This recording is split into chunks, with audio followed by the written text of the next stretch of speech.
While we're together, we might as well say, won't you be mine? Could you be mine? Won't you be my neighbor?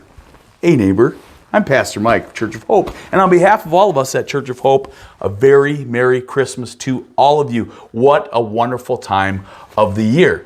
Now I get it, right? We've all heard this cliche, Jesus is the reason for the season. And while I completely agree with that statement, I think it can kind of feed into this idea of only for this season, almost like a check-in mentality. See, so many go to church for no greater motivation than simply going to church to check in. Maybe much like they would go to punch in at a time clock or something like that at their job so that they can get paid for their work. And it doesn't become anything any more than that. And because of that, I think a lot of us have compartmentalized our lives in bins, so to speak. So we go to church, we pull out that bin. We go to work, we have that bin. We hang out with our friends, that's a whole nother bin over here. So now it's Christmas time.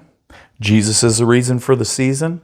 I decorate, I go to church, I bake cookies, I listen to a certain kind of music during this time, but when it's all done, I wrap it all back up and in a sense, wrap up the reason for the season as well. There's so much more though. The Bible tells us that we were created by God, for God. That means that everything revolves around Him rather than the other way around. Ask yourself this question, why did Jesus come? The Bible tells us He came to seek and to save that which was lost.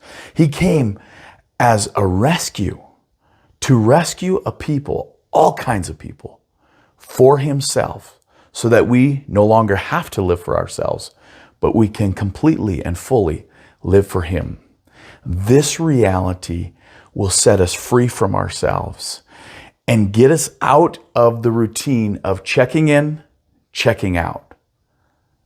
That is God's best for us. So, this Christmas season, I'm not going to say Jesus is the reason for the season.